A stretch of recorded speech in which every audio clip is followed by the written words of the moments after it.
Hi guys, welcome back to my YouTube channel. It's Kirsten and I am starting off this week listening to one book and reading a physical book.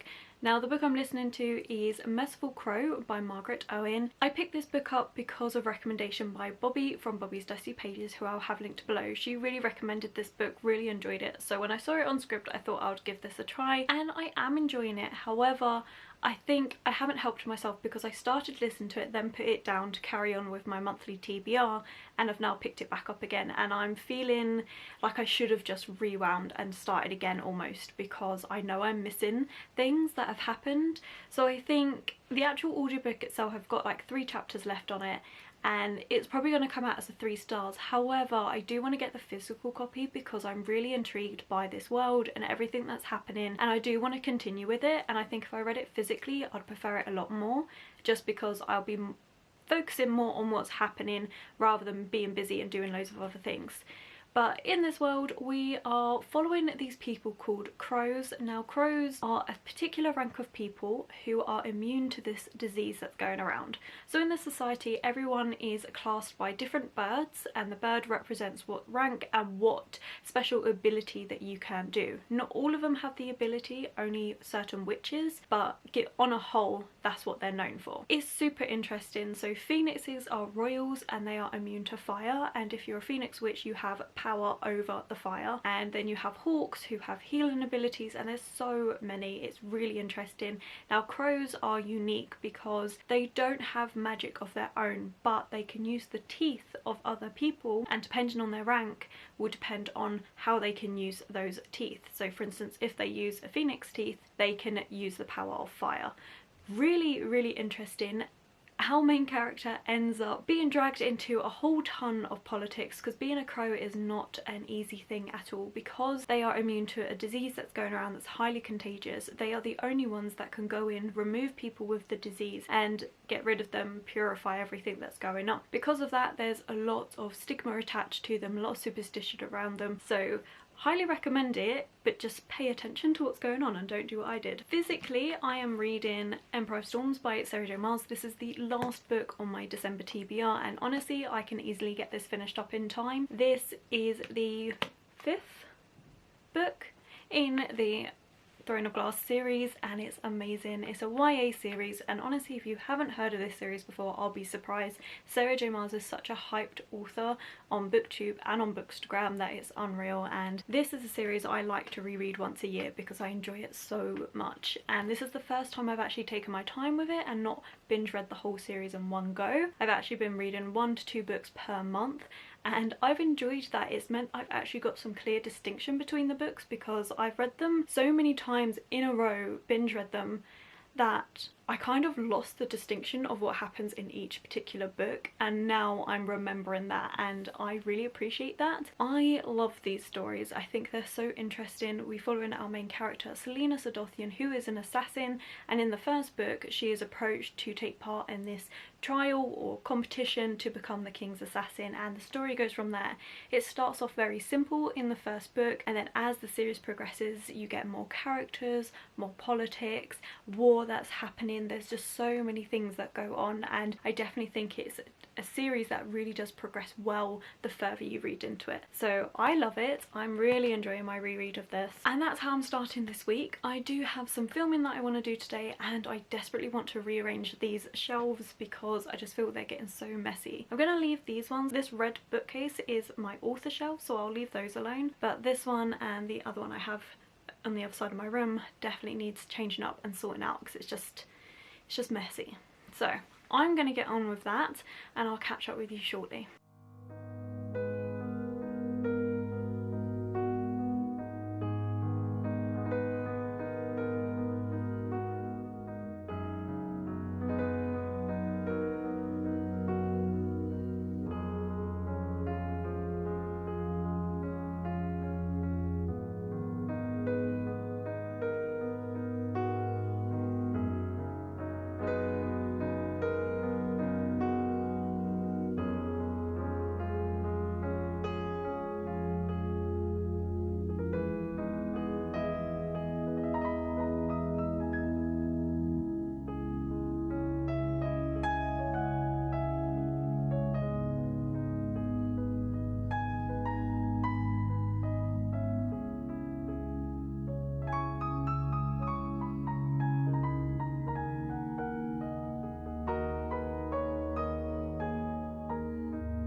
So I finally managed to sort out my shelves, and it took absolutely ages. It really did take a while. So in the end, I've decided to split my shelves. So as I said, I left all of the shelves alone, and then I've decided to do this white one behind me here as all my young adult books, and then the one across my room is kids at the top. Haven't changed the top 3 shelves at all, and then underneath was all my adult books. And I couldn't decide if I was then going to split it by genre, so just do YA fantasy and then like murder mysteries and stuff, or whether I was then, I don't know. Honestly, I got so baffled with how I wanted to do my shelves and it all got confusing, so in the end I split them so that we have hardbacks going into paperbacks and done it by height order because I prefer that, and then within each height I then arranged it by alphabetical order via authors. So I don't know if it's going to stay. It's the first time I've ever arranged my shelves like that. I love this shelf and how colourful it is, and I really like the fact that we do have that height. Like, it does look lovely, because before I feel my shelves just felt so messy because they were all different heights all the time. So I do like how it looks, but I don't know if it's actually going to stay this way for long, honestly. But there we go. I've also decided that adult books need more colour, because honestly whenever I look at that shelf now, the last 3 shelves are just so dark and dull in colours and it's just so miserable. At least I have this like burst of colour here, but yeah, adult fantasy books, we need more colour in them. I mean, I'm never going to be able to do rainbow shelves at this rate because I love fantasy books, but it's so often that you get dark covers with it. Anyway, that's the tangent. I'm just pleased I got this done. It took way longer than what I thought, but while I was doing it I did finish listening to Merciful, and like I predicted, it came out as 3 stars, and honestly I know I will enjoy the physical book more. I know I will. I think it's just what I should have done is, because I took a break between reading it to catch up with my TBR, I should have just started again with the audiobook, because then I feel I would have been a lot more invested in it, but I didn't do that. I just continued from where I was, and so I was a little bit lost. I know I had forgotten a couple things, missed a couple of things on the audiobook, so definitely want to reread that and do it physically because I know I'll pay more attention that way. Thank you, Bobbie, for talking about it, because I never would have picked it up if you hadn't. I know that this is going to be an easy 4-star book when I read it physically, because I really enjoyed the actual storyline behind it and some of the characters were just really well done. And then physically, I have been binge reading Empire of Storms and I have just over 100 pages left, which honestly the only reason why I didn't finish it last night is because it was 9 o'clock in the evening and I thought I could easily stay up to finish this, but then I would be staying up a little bit later than what I should be for work, and it was just like, no, you know what, I am gonna save this, I'm gonna break here, and then I'm gonna prepare myself for the heartbreak that comes at the end of this book and all the revelations that it brings. And it's like, I know what's gonna happen, but I know it's still gonna hit me in the feels. Like, I'm really enjoying my reread of these books. I think they're so good. So this is my plan this evening, is to definitely just finish this up, and then I would have finished my full December TBR, apart from the fact that I did DNF one of the books. But apart from that, I have finished every single book on my TBR this month, which has been a first in a while. I'm really proud of myself for actually being able to do that. And yeah, then tomorrow it's New Year's Eve, which I don't think I'm going to get any reading done then, but we'll see. And then audiobook wise, now that I finished Merciful, I finished that a couple days ago, but I haven't picked up a new audiobook because I've been binge reading Empire of Storms. But I am thinking of picking up the 2nd book in the Strange Case of the Alchemist's Daughter series, because I loved that book. I thought it was an amazing book and I definitely want to get it physically. And the next book is available on Scribd. I'll need to check if it still is, but that is one that I really want to just read. And I was going to wait until I get the physical copy, but I kind of don't want to wait at the same time. So if it's available, I think I'm just going to pick that up because that's really good. And if you like the horror classics such as Dracula, Frankenstein, Dr. Jekyll, Mr. Hyde, and you also like Sherlock Holmes stories and the setting of the Jack the Ripper killers, honestly, pick up this book. It's so good. It has all of that put in there and more, with great female characters that are really pushing out against the boundaries that are in the setting, because it's taking place in the 1890s. Like, it's perfect. It's so good. So yeah, I'm thinking I'm going to pick that one up as well. Anyway, I am going to keep on rambling if I don't just go. So I'm going to go.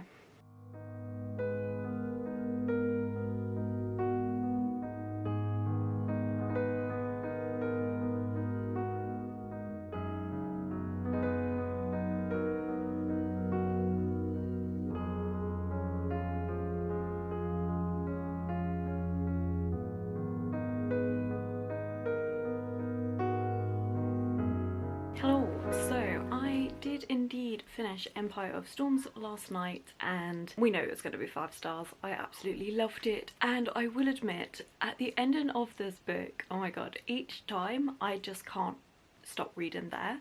It ends on such a cliffhanger, and when this was originally published and then I had to wait for the next one, I was so annoyed because I was like, how can you leave it there? With everything that's happened, everything that's been revealed, how can you do that?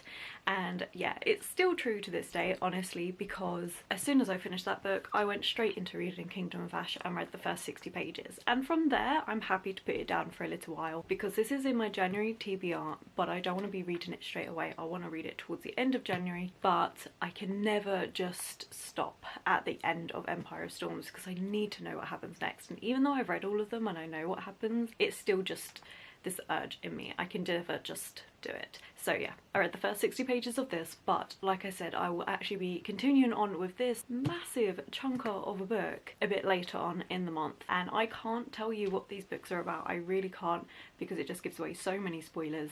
And if you haven't read this series, then just be prepared to have tissues next to you when you read this book, because you're gonna need it. Oh, and I also started an audiobook, which is The Last Necromancer by Tudor, which wasn't the book I wanted to read at all, but the second book to Strange Case of the Alchemist's Daughter isn't available as audiobook, so I was a bit disappointed by that. But this one seems pretty interesting. We are following this person called Charlie, who has disguised himself as a boy because he was kicked out onto the streets at the age of 13. So she has been disguising herself, been running with different thieving crews just to live, really. But at the start of the book we see her in prison, and she manages to escape prison by reanimating a corpse.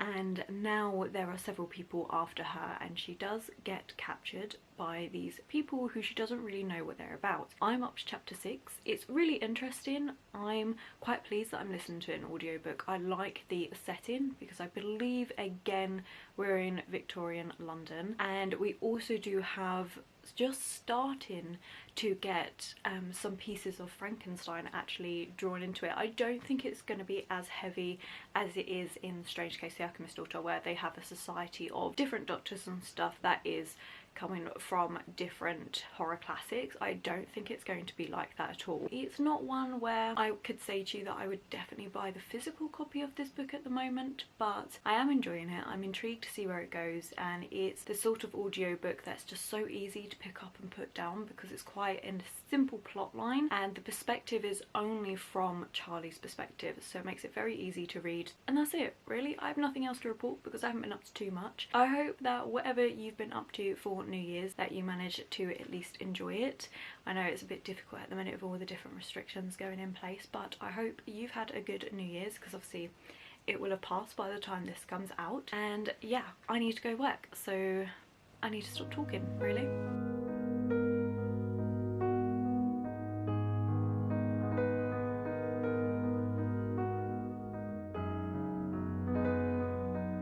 So I ended up reading way more than what I thought across New Year's. It ended up just being a couple of days of my partner gaming and me reading, and it was amazing. I haven't been able just to chill out and read for several hours in a while. I've always been just so busy trying to get other stuff done, and it was lovely.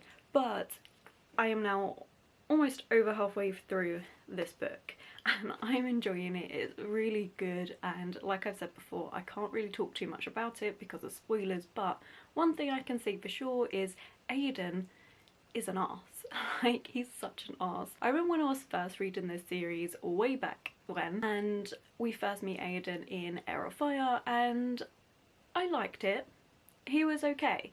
And then by the time we get to Kingdom of Ash, my opinion of him is just like, nope, he's an arse. He is an absolute arse. I don't like him at all.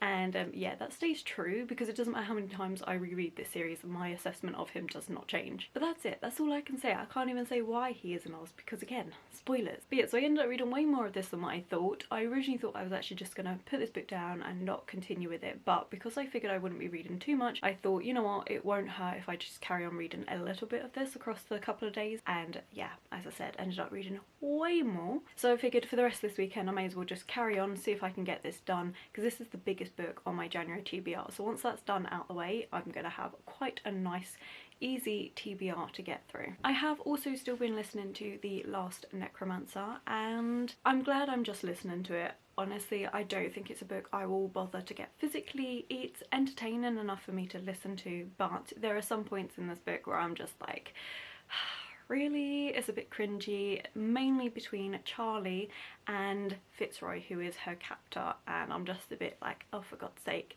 And it's just so rushed, and I'm just like, why? Just why?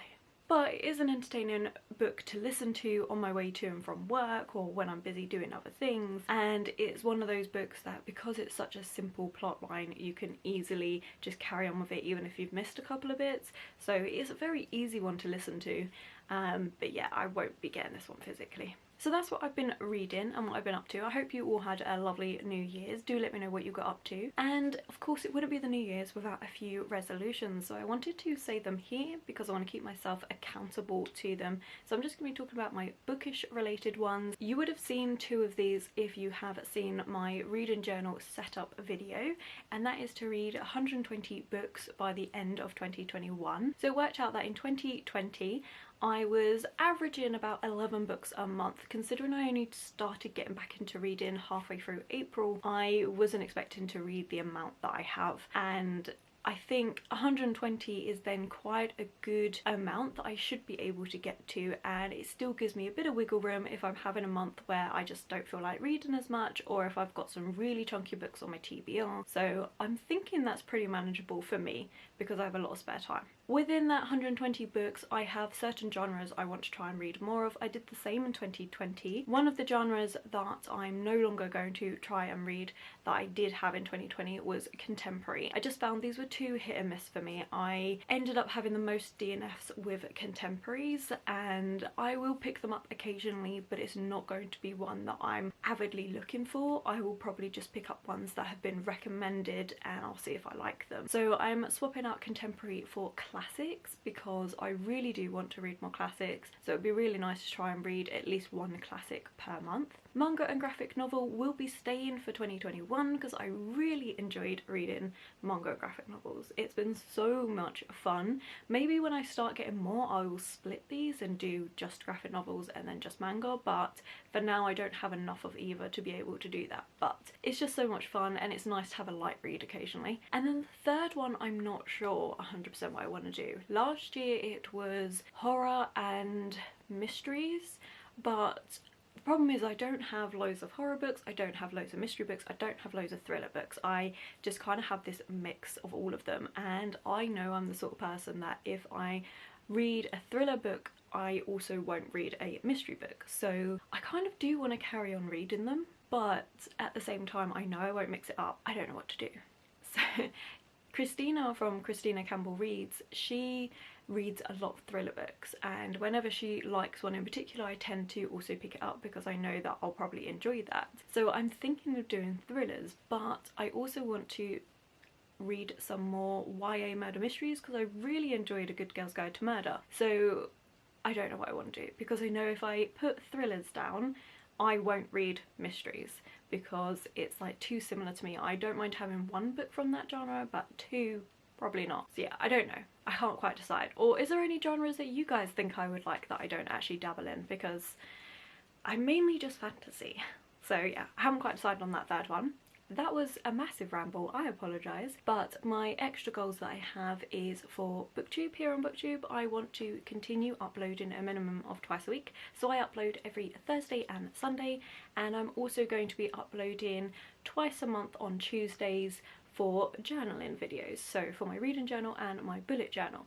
So I'm really excited for those, but I just want to keep that momentum going, keep it going every week for the year and just see how I do. And for Bookstagram I also have a small goal of just improving my photos. So I enjoy taking book photos, but I do find I easily fall into the trap of just doing the same thing again and again. So I really want to challenge myself, push myself out there, get some more props and do some more interesting things. Now I haven't spoken about subscribers or followers or growth in that respect because honestly I do this for fun, I enjoy it, and I'm grateful for anybody that takes the time to watch these videos, like, comment, share, etc. So I don't want to put that pressure on being like I have to hit a certain goal because that's just, it will take the fun out of it for me, so I'm not doing that. So apart from that long rambly tangent about what my particular bookish goals are, what are some of yours? Have you set yourself any goals this year with regards to reading? I would love to know. And on that note, I'm actually going to wrap up the vlog here because, as I said, all I'm really going to be doing is reading and trying to finish up Kingdom of Ash, which